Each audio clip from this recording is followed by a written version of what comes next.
ಇನ್ನು ಸಭೆ ಮಾಡಿ ಕೊರೋನಾ ಮಾರ್ಗಸೂಚಿಯನ್ನ ನಾವು ಬಿಡುಗಡೆ ಮಾಡ್ತೀವಿ, ಯಾರು ಓವರ್ ಆಕ್ಟಿಂಗ್ ಮಾಡಬಾರದು ಅಂತ ಸಚಿವ ಅಶೋಕ್ ಹೇಳಿದ್ದಾರೆ.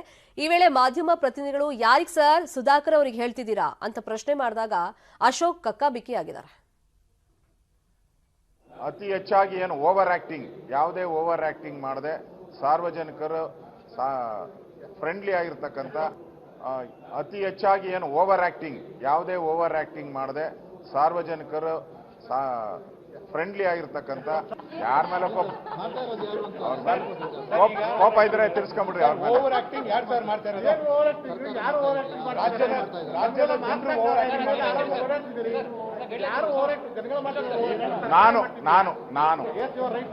ನಾನು ಓವರ್ ಆಕ್ಟಿಂಗ್ ಮಾಡಿದೆ, ಸರಿ ಆಯ್ತಾ?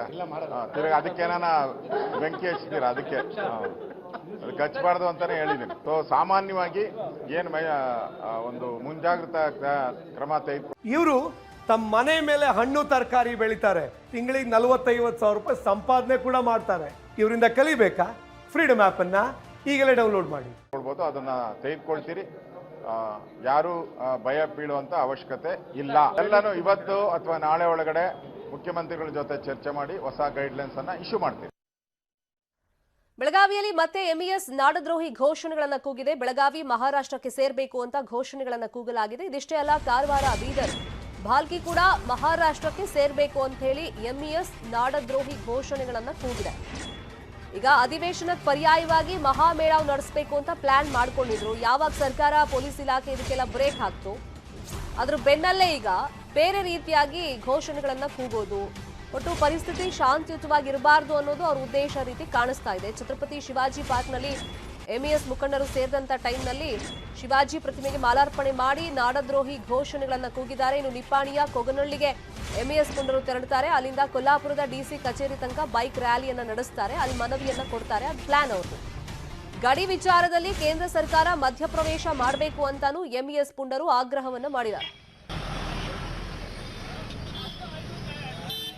ಬೆಳಗಾವಿಯಲ್ಲಿ ಮತ್ತೆ ಎಂಇಎಸ್ ನಾಡದ್ರೋಹಿ ಘೋಷಣೆಗಳನ್ನ ಕೂಗಿದೆ. ರೀಸೆಂಟ್ ಆಗಿ ಅಮಿತ್ ಶಾ ಅವರು 2 ರಾಜ್ಯಗಳ ಮುಖ್ಯಮಂತ್ರಿಗಳನ್ನ ಕರೆದಾಗ, ಸಭೆಯನ್ನ ನಡೆಸಿದಾಗ ಇದನ್ನ ಪಾಯಿಂಟ್ ಔಟ್ ಮಾಡಿ ಹೇಳಿದ್ರು. ಈ ತರ ಘೋಷಣೆಗಳನ್ನ ಕೂಗೋದು, ಈ ಜಾಗ ನಮ್ದು, ಆ ಜಾಗ ನಮ್ದು ಅಂತ ಹೇಳೋದು, ಈ ತರ ಪ್ರಚೋದನೆ ಕೊಡೋ ರೀತಿಯಲ್ಲಿ ಮಾತಾಡಬೇಡಿ ಅಂತ ಹೇಳಿ.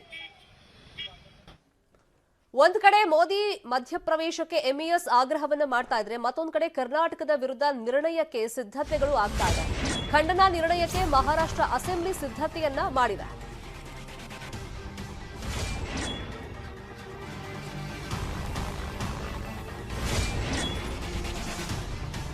ಒಟ್ಟಲ್ಲಿ ಗಡಿ ಕಿರಿಕೇನಿದೆ, ಅದು ಜೋರಾಗ್ತಾ ಇದೆ. ಮಹಾರಾಷ್ಟ್ರ ಕಾಲ್ ಕೆರ್ಕೊಂಡು ಜಗಳ ಬರ್ತಲೇ ಇದೆ.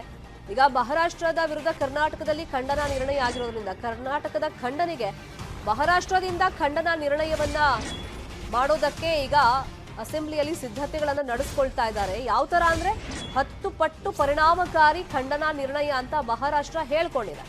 ಒಂದ್ ಕಡೆ ಕೇಂದ್ರ ಸರ್ಕಾರ, ಅದರಲ್ಲೂ ನರೇಂದ್ರ ಮೋದಿ ಅವರು ಮಧ್ಯಪ್ರವೇಶ ಮಾಡಬೇಕು ಅಂತ ಹೇಳಿ ಎಂಇಎಸ್ ಆಗ್ರಹವನ್ನ ಮಾಡ್ತಾ ಇರೋದು.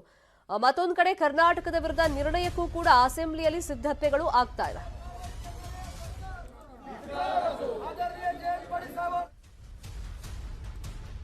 ಈಗ ಗಡಿ ವಿಚಾರ ಏನಿದೆ, ಆ ವಿವಾದ ಏನಿದೆ, ಆ ಕಿರಿಕ್ ಆಗಿ ಆ ಕಿರಿಕ್ ಯಾವ ಸ್ವರೂಪಕ್ಕೆ ಹೋಗುತ್ತೆ ಅಂತ ಹೇಳಿ ಇವಾಗ ಆತಂಕ ಆಗ್ತಾ ಇದೆ. ಕಾರಣ, ಒಂದ್ ಕಡೆ ಬೈಕ್ ರ್ಯಾಲಿಯನ್ನ ನಡೆಸೋದು, ಪ್ರಚೋದನಾಕಾರಿ ಘೋಷಣೆಗಳನ್ನ ಕೂಗೋದು, ಬೆಳಗಾವಿ ನೆಲದಲ್ಲಿ ನಿಂತ್ಕೊಂಡು ಇಲ್ಲಿ ನಾಡದ್ರೋಹಿ ಘೋಷಣೆಗಳನ್ನ ಕೂಗೋದು, ಮತ್ತೆ ಅಲ್ಲಿ ಹೋಗಿ ನಾವು ಡಿಸಿಗೆ ಮನವಿ ಕೊಡ್ತೀವಿ ಅಂತ ಹೇಳೋದು, ಇಂಥದ್ದೆಲ್ಲ ಮಾಡ್ತಾ ಇದ್ದಾರೆ. ಇದ್ರ ಬೆನ್ನಲ್ಲೇ ಈಗ ಖಂಡನಾ ನಿರ್ಣಯಕ್ಕೆ, ಯಾಕಂದ್ರೆ ಈಗ ಕರ್ನಾಟಕದ ವಿರುದ್ಧ ನಿರ್ಣಯಕ್ಕೆ ಸಿದ್ಧತೆಗಳನ್ನ ಮಾಡ್ಕೊಳ್ತಿದ್ದಾರೆ. ಕರ್ನಾಟಕನೂ ಕೂಡ ಒಂದು ಖಂಡನಾ ನಿರ್ಣಯವನ್ನ ಮಂಡನೆ ಮಾಡಿರೋದ್ರಿಂದ ಅದು 10 ಪಟ್ಟು ಪರಿಣಾಮಕಾರಿಯಾಗಿರ್ಬೇಕು ಅಂತ ಹೇಳಿ ಮಹಾರಾಷ್ಟ್ರ ಸಿದ್ಧತೆಯನ್ನ ನಡೆಸ್ತಾ ಇದೆ. ಇದೇ ವಿಚಾರವಾಗಿ ಮತ್ತಷ್ಟು ಮಾಹಿತಿಯನ್ನ ಕೊಡೋದಕ್ಕೆ ನೇರ ಸಂಪರ್ಕದಲ್ಲಿ ಜಾಯ್ನ್ ಆಗಿದ್ದಾರೆ ನಮ್ಮ ರಿಪೋರ್ಟರ್ ಚಂದ್ರಕಾಂತ್ ಸುಗಂಧಿ. ಈಗ ಬೆಳಗಾವಿ ನೆಲದಲ್ಲೇ ನಿಂತು ನಾಡದ್ರೋಹಿ ಘೋಷಣೆಗಳನ್ನ ಕೂಗೋದು, ಕೇಂದ್ರ ಸರ್ಕಾರ, ನರೇಂದ್ರ ಮೋದಿ ಅವರು ಮಧ್ಯಪ್ರವೇಶ ಮಾಡಬೇಕು ಅಂತ ಕೇಳೋದು, ಇನ್ನೊಂದ್ ಕಡೆ ಖಂಡನಾ ನಿರ್ಣಯಕ್ಕೂ ಕೂಡ ಅದು 10 ಪಟ್ಟು ಪರಿಣಾಮಕಾರಿಯಾಗಿರ್ಬೇಕು ಅಂತ ಸಿದ್ಧತೆಗಳನ್ನ ಮಾಡ್ಕೊಂಡಿದ್ದಾರೆ ಅಂತ ಗೊತ್ತಾಗಿದೆಯಲ್ಲ, ಇದು ಯಾವಾಗ ಆಗಬಹುದು? ಅವ್ರ ಪ್ಲಾನಿಂಗ್ ಏನೇನಿದೆ?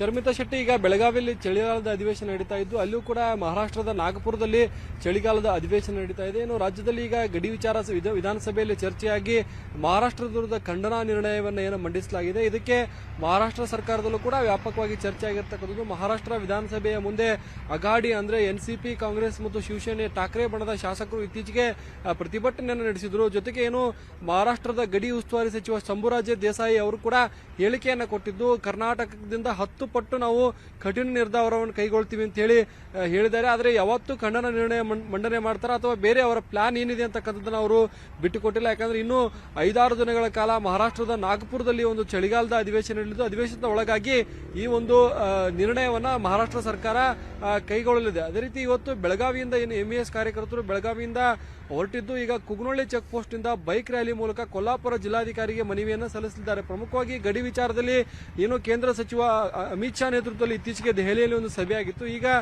ಪ್ರಧಾನಮಂತ್ರಿನೇ ಮಧ್ಯಸ್ಥಿಕೆ ವಹಿಸಬೇಕು ಅಂತ ಹೇಳಿ ಮಹಾರಾಷ್ಟ್ರ ಸರ್ಕಾರ ಆಗ್ರಹ ಮಾಡ್ತಿದೆ. ಆದರೆ ಮಹಾರಾಷ್ಟ್ರ ಸರ್ಕಾರದ ಆಗ್ರಹಕ್ಕೆ ಏನು ಕೇಂದ್ರ ಸರ್ಕಾರ ಯಾವ ರೀತಿ ಪ್ರತಿಕ್ರಿಯೆ ಕೊಡುತ್ತೆ ಅಂತ ಗೊತ್ತಿಲ್ಲ. ಯಾಕಂದ್ರೆ ಈ ಒಂದು ಕೇಸ್ ಈಗ ಸುಪ್ರೀಂ ಕೋರ್ಟ್ ಅಂಗಳದಲ್ಲಿದ್ದು, ಸುಪ್ರೀಂ ಕೋರ್ಟ್ ವ್ಯಾಪ್ತಿಗೆ ಏನು ಗಡಿ ವಿಚಾರವನ್ನ ನಿಗದಿ ಮಾಡುವ ಅಧಿಕಾರ ಇಲ್ಲ ಅಂತೇಳಿ ಕರ್ನಾಟಕ ಸರ್ಕಾರ ಕಳೆದ 18 ವರ್ಷಗಳಿಂದ ಕೂಡ ವಾದ ಮಾಡ್ಕೊಂಡು ಬಂದಿದೆ. ಜೊತೆಗೆ ಏನು ಮಹಾರಾಷ್ಟ್ರ ಸಲ್ಲಿಸಿದಂತ ಅರ್ಜಿಯನ್ನ ಸುಪ್ರೀಂ ಕೋರ್ಟ್ ಕೂಡ ಇನ್ನೂ ಉರ್ಜು ಮಾಡಿಲ್ಲ. ಹೀಗಾಗಿ ಏನು ಅಂತಂದ್ರೆ ಈ ಒಂದು ಗಡಿ ವಿಚಾರ ಸಾಕಷ್ಟು ಗೊಂದಲಗಳಿಂದ ಕೂಡಿದೆ. ಜೊತೆಗೆ ಮಹಾರಾಷ್ಟ್ರ ಸರ್ಕಾರ ಪ್ರತಿವಾದಿ ನಂಬರ್ 1 ಅನ್ನಾಗಿ ಕೇಂದ್ರ ಸರ್ಕಾರ ಹಾಕಿರ್ತಕ್ಕಂಥದ್ದು. ಕೇಂದ್ರ ಸರ್ಕಾರ ಈ ಸಂದರ್ಭದಲ್ಲಿ ತಟಸ್ಥ ನಿಲುವನ್ನ ತಾಡುವಂತದ್ದು ಅತ್ಯಂತ ಅಪಾಯಕಾರಿ ಬೆಳವಣಿಗೆ ಅಂತೇಳಿ ಗಡಿ ಕನ್ನಡಿಗರು ಹೇಳ್ತಾ ಇದ್ದಾರೆ. ಕೇಂದ್ರ ಸರ್ಕಾರ ಗಡಿ ವಿಚಾರ ನಿರ್ಣಯ ಮಾಡುವ ಅಧಿಕಾರ ಸಂಸತ್ತಿಗಿದೆ ಅಂತಕ್ಕಂಥದ್ದು ಏನು ತನ್ನ ನಿಲುವನ್ನ ಸುಪ್ರೀಂ ಕೋರ್ಟ್ ಮುಂದೆ ಸ್ಪಷ್ಟಪಡಿಸಿದಾಗ ಮಾತ್ರ ಈ ಒಂದು ಗಡಿ ವಿಚಾರ ಹೀಗೆ ಹಾದಿ ಬೀದಿಯಲ್ಲಿ ಜಗಳಾಡೋದು ನಿಲ್ಲಲಿದೆ. ಜೊತೆಗೆ ಏನು ಮಹಾರಾಷ್ಟ್ರದ ನಾಯಕರ ಪ್ರಚೋದನೆಯಿಂದ MES ನ ಕಾರ್ಯಕರ್ತರು ಪುಂಡಾಟ ಪ್ರದರ್ಶನ ಮಾಡ್ತಾರೆ, ಇದಕ್ಕೆ ಬ್ರೇಕ್ ಬೀಳಲಿದೆ.